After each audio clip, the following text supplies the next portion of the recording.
and welcome to the February Best Year Ever KAL video.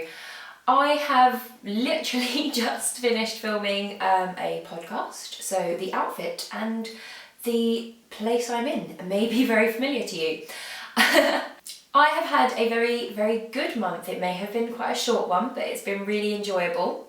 To keep me on track this month, I've actually dedicated a page in my bullet journal just for jotting down the things that I've really enjoyed in February so that it's easier to come back to. That's a really nice thing because it makes doing this video a lot easier. I'm not racking my brains about what was that thing that I really wanted to mention. I can't remember what it was.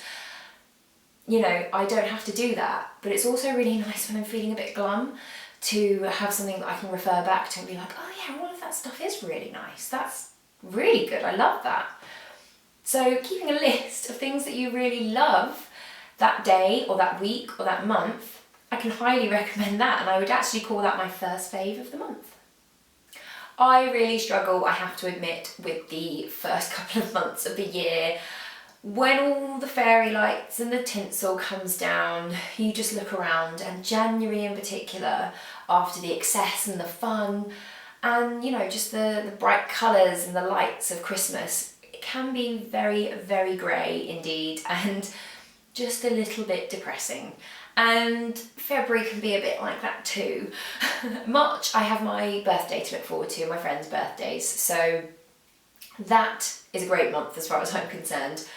But this February's actually been really lovely. I want to kick off with Valentine's Day. And I know there will be people groaning because Valentine's Day is so commercialised and so soppy, and yeah, totally agree with you. It is really overdone, but I think, as I said in my podcast at the time, any excuse to tell the people you love that you love them is a wonderful thing, and I don't think that Valentine's Day has to be about couples. It should be about love in general. And at work, we had a really lovely day. We came in and there were loads of heart-shaped sweets on everyone's desk. There were balloons everywhere. There were heart-shaped sequins. And we did this really lovely thing where there was a box in the kitchen and a load of paper and some red pens, and you could send your colleagues Valentines. And that's how we started the day. We were all sat at the big bench in the kitchen, and we were sitting there writing Valentines for everyone, and nobody wrote just one. We all wrote a dozen or more. And then after lunch they were all delivered out, and you just got these really sweet little messages from the people that you work with. I think my favourite one was probably Nikki, you're a keeper, complete with the 3 hoops and a broomstick for Quidditch. And I was like, that person clearly knows me very well. So yeah, I would recommend every day remembering the people that you love and sharing that with them, because it's really lovely to be on the receiving end of, and it's even nicer to do. I really enjoyed writing the Valentines. And if you didn't fully embrace Valentine's this year, maybe think about doing it next year. Maybe think about how you can do it in different, non-traditional ways. First up is a really good film. It's quite an old one. It's one of Richard's favourites, and he was quite surprised I hadn't seen it. And it's called Children of Men. It's based on a book, and it's about a world in which women haven't had children for about 18 years. There's been no births for about 18 years. And it's about the chaos that the world has descended in, because there is no future, there is nothing to strive for, and it is very much a crisis point. There are very horrible things happening for refugees who are just being very violently removed from the country, and it's really quite dark in places. And then there's this girl, and she is pregnant, and she is a refugee, and it's all about the political implications of that, because obviously, you know, this is an amazing thing to have happened, but the face doesn't quite fit, and she is being pulled in all directions for this one's political gain, that one's political gain, and it's just amazing. I would highly recommend it. As I've said before, I love films and books that really challenge kind of your idea of what is right and what is wrong. that really explore those grey areas, like should this woman just be allowed to raise her child? Or should this woman, be part of a bigger cause? Because this is an incredible thing when children haven't been born for nearly 20 years. It gets a lot of discussion going, which is really, really interesting. Another film that got a lot of discussion going between Rich and I was Arrival. I believe this was out at the end of last year, and I did mean to see it, but end of the year is always pretty crazy with Christmas and stuff. And it stars Amy Adams and Jeremy Renner as these two people who go and meet these aliens. Basically, some spaceships have appeared across the world, I believe in 12 different locations. He's a scientist and she's a language expert. And I love that, because so often in sci-fi, the alien comes fully fluent in English and there's never a language issue, but they have to find this incredible language professor, who is Amy Adams, in order to be able to speak to these creatures and find out why they're there. And so much of the film is about the particular way in which these creatures communicate, because it's not language in the way that we know it. And that was really interesting. And again, there was a lot of ethical questions raised in this, like the nature of trust, the nature of building trust, and would you do things if you knew the result? It's a very, very clever film, very interesting. I watched this about 2 weeks ago and I'm still thinking about it. Really, really clever. I would watch it again, definitely, several times over. Next up is letter writing. As you know, the Best Year Ever KAL does have a pen pal element, and that will be opening up again at the end of March, so do keep an eye out for that. And it's been so lovely to receive letters. I recently received one from my pen pal and will be writing one in the next week or so to send back to her. And I was very pleased to receive a letter from Rich as well. I usually send him letters because I am a dorky letter writer, and when we're living apart I think that's quite a nice little surprise to receive in the post. He doesn't really write letters, it's not his thing, and he sent me one and it was a lovely surprise and I was very, very touched.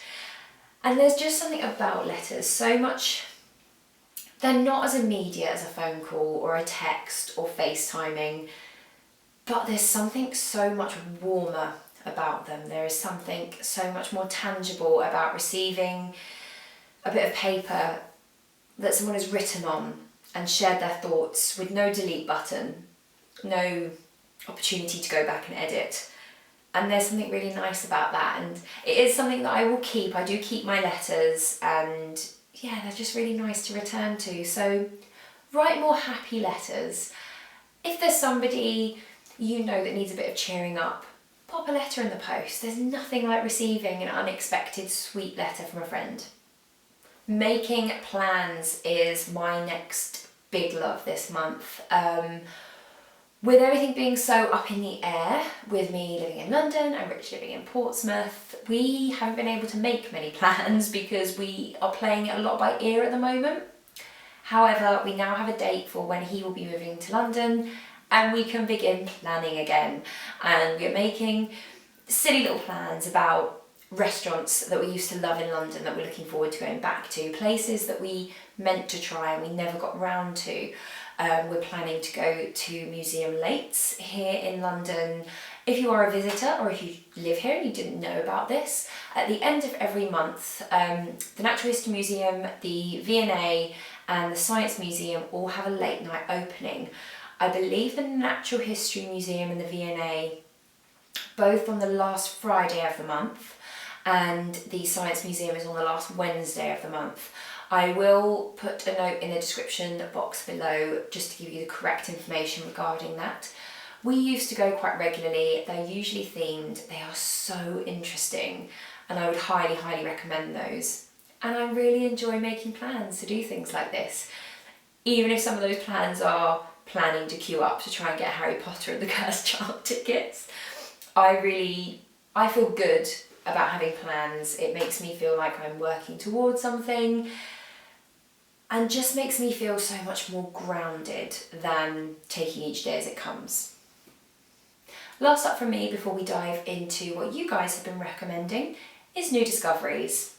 I would like to recommend the Dr. Organic Moroccan Argan Oil Hair Treatment Serum.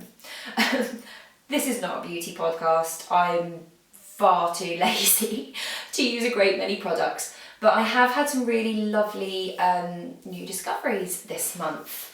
I get very dry ends with this weather. The cold and the wind just dry my hair out at the ends. And I've always been, I'm gonna have to put masks on it, and it's always a bit of a faff to kind of try and hydrate them. But I received this as part of a gift pack for Christmas and didn't think to try it until a few weeks ago. And basically, every night before I go to bed, I get a pump onto my hands and I just run it through the ends of my hair where they get quite dry. And the beautiful thing about this is it's not a very greasy serum. It soaks right in, so I don't get it smeared all over my pillows, which is brilliant. And the next day it washes out really easily when I wash my hair. So that is brilliant and it's saving my scarecrow hair this year. But what have you been recommending this month? Well, first up is a Ravel user whose name I'm about to mangle, and I'm so sorry. Storb Conchen, which I think that's how you pronounce it, I'm really sorry if that's wrong, said that she is really enjoying the Yarn Love Challenge on Instagram this month. I have been really enjoying following this. I didn't take part in it myself, I noticed it too late, if I'm honest. I'm not sure who started this challenge. If you do know, please let me know. I would love to drop it in the description box below. But basically, lots of yarn lovers are just sharing things they love based on prompts every day. So it could be things like an introduction to themselves or what they're currently working on, their favourite ever project. I love doing things like that. It's so much fun to revisit the things that you love. And even though I'm not taking part in it, I've been really enjoying watching it unfold on my feed. Sawcat gave a tea recommendation. She mentioned that she had got a new kettle for making her tea. And I asked about this because tea. When I was living in Portsmouth, the water's quite hard, and I was about to buy a Brita kettle because it would filter the water in the kettle. But we just didn't get around to getting one, so it's on the list for when we get our own place again. And so I was there like, what kettle is this? Tell me about this amazing kettle. And this sounds magical because it's from Adagio Teas, and she said that the box that the tea comes in has a little dot on it, and you can adjust the kettle to match the coloured dot on the box so that it will be the right temperature for that tea. This is genius. This is so cool. Does anyone know if you can get this in England? Because that sounds amazing. I would love that. If anyone does know where I can get a kettle like that over here, please let me know. That sounds like an absolute genius idea. I love that. Mrs. Winchester mentioned rewatching an old favourite film of hers, which is Speed with Keanu Reeves and Sandra Bullock. I have to admit, I don't know that I've ever seen that film. I remember everyone when I was in school kind of saying, oh, there's this really cool film with Keanu Reeves. But I missed The Matrix when it came out. I didn't see that till years later, so I'm always quite slow, so I will check out Speed. But I think revisiting old favourite films and old favourite books is a great recommendation because that's kind of my comfort blanket. When I'm sad or ill, I put on a Harry Potter film. I just love them, they make me feel better. So that's a great recommendation. She also told a really lovely story about an experience she had on the subway this month. At the particular station she was at, they play classical music and she began to hum along, and she didn't realise in the moment just how loudly she was humming along. But this caused an older lady to come over and strike up conversation with her, and they ended up having a really nice chat, and I just thought, how lovely is that? That's so sweet. And as somebody who takes the tube Monday to Friday during rush hour, and I spend a lot of time with my nose wedged in people's armpits, if I'm honest, maybe I should start humming, maybe I should start singing and trying to create a really lovely choir experience to take away from the sardine experience. I really love that story, and I really thank Mrs. Winchester for sharing it. Rachel Ravenclaw, who has the Crafty Historian podcast, which I have recommended before, mention swing dancing. This is so cool. I have 2 left feet. I am gangly. I am completely inelegant and not in any way graceful, but I think swing dancing looks amazing and looks great fun. And Rachel is a regular swing dancer and recently put up a vlog on her channel, which I will link to just below. Physically, dancing is great, and it's also, I think, great mentally. I love going out dancing with my friends and just really letting go and like getting out all that excess energy. I would love to try swing dancing, so I may have to pitch that to Rich for something we do later this year.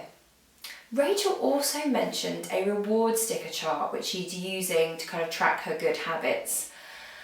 And I'm really tempted by that. I have a lot of good habits that I want to implement. I will go into them in a later podcast when I've actually tried them.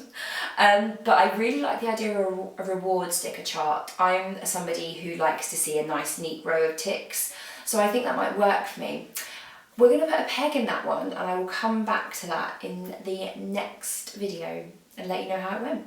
As always, I will leave the recommendations thread open. I won't lock it, and therefore you can go in there and ask any questions that you might have about kettles or swing dancing, and you can share any recommendations you didn't get around to sharing before I filmed this podcast.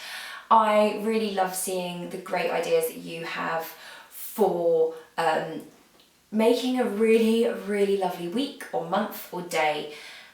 Sometimes it can be really hard to find a bright spot in your day when you have a horrible commute or a long day at work and you go home and it's still dark. So this is a really lovely place to go for inspiration, and I would highly recommend it. Thank you so much for letting me know your recommendations for February and what you've been up to and enjoying. Please look out for the March thread later in March, and there will be a nice juicy video in March telling you what I have loved and what you guys have loved as well. I hope you've had a fabulous February and are looking forward to a marvellous March. Have a fantastic month, and I will see you at the end of March. Take care, bye!